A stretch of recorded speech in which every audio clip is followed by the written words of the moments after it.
എന്തായാലും പുതുയുഗ യാത്ര നടക്കുന്നത് കൊണ്ട് VD സതീശന് ഒരു ഗുണമുണ്ടായി. അതിന്റെ പേരും പറഞ്ഞ് ഇന്ന് സഭയിൽ കയറേണ്ടി വന്നില്ല.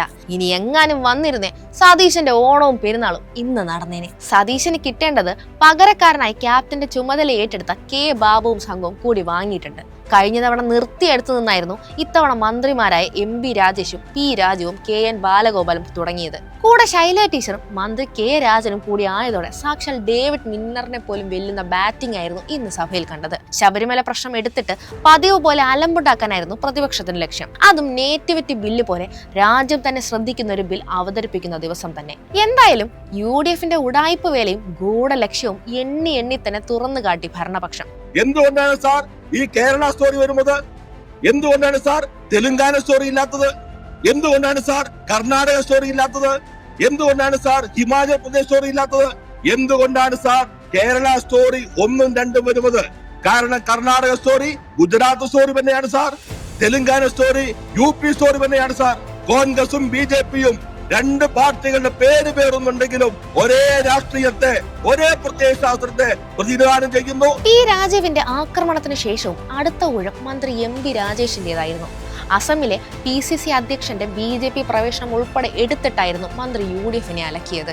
സാർ, മുസ്ലിം ലീഗ് നാരങ്ങ വെള്ളം കലക്കി കാത്തിരിക്കുകയാണ് സാർ. BJPക്കാർക്കൊന്ന് വെള്ളം കലക്കി കൊടുക്കാൻ ഒരു നാണവുമില്ലാതെ, ശ്രമിക്കണം സാർ, ഞാൻ ആ വാക്ക് പിൻവലിച്ചു, ലജ്ജയുമില്ലാതെ, ഒരു ലജ്ജയുമില്ലാതെ BJPക്ക് നാരങ്ങ വെള്ളം കലക്കി കൊടുത്തവരാണ് സാർ ലീഗുകാർ.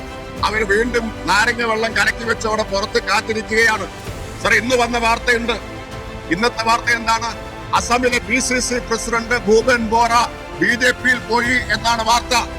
അസമിലെ BJP പ്രസിഡന്റ് ഭൂപൻ ബോറ BJPയിൽ പോയിരിക്കുന്നു സാർ. ഈ ഇരിക്കുന്നവരിൽ എത്ര പേർ നാളെ കോൺഗ്രസിലുണ്ടാവും, UDFിലുണ്ടാവും എന്നതിന് വല്ല ഗ്യാരണ്ടിയും ഉണ്ടോ സാർ?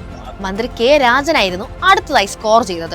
നേറ്റിവിറ്റി കാർഡിലെ പ്രതിപക്ഷ ഇരട്ടത്താപ്പ് അദ്ദേഹം കൃത്യമായി ചൂണ്ടിക്കാണിച്ചു. ഈ കേരളം അറിയാൻ വേണ്ടി പറയാണ് സാർ, ഇന്ന് പ്രധാനപ്പെട്ട 5 ബില്ലുകൾ ഈ സഭയുടെ മുമ്പാകെ അവതരിപ്പിക്കുകയാണ് സാർ. ഓരിടുന്നത് കറക്റ്റാണ്. കാരണം പൗരത്വ ഭേദഗതി ബില്ലിനെതിരായി ഈ കേരളം എടുക്കുന്ന നിലപാടിന്റെ ഭാഗമായി സാർ നേറ്റിവിറ്റി കാർഡിന്റെ ബില്ല് അവതരിപ്പിക്കുന്ന ദിവസം ഈ തർക്കം ഉണ്ടാക്കുന്നത് BJPയെ സഹായിക്കാനാണ് സാർ. പിന്നീട് എഴുന്നേറ്റ KK ശൈല ടീച്ചർ UDFകാരെ കൂടുതൽ ഉപദ്രവിക്കാൻ പോയില്ല. ചെറുതായി എന്ന് ചെവിക്ക് പിടിച്ചു വിട്ടതേയുള്ളൂ.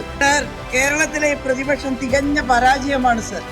ഭയവും ആത്മവിശ്വാസക്കുറവും കൊണ്ടാണ് രാവിലെ എല്ലാവരും കൂടി ചേർന്ന് വെല്ലിലിറങ്ങിയിരിക്കുന്നത് സാർ. കഴിഞ്ഞ UDF ഗവൺമെന്റുമായിട്ടുള്ള ഒരു താരതമ്യം പല കാര്യങ്ങളിലും ഇപ്പൊ വന്നു.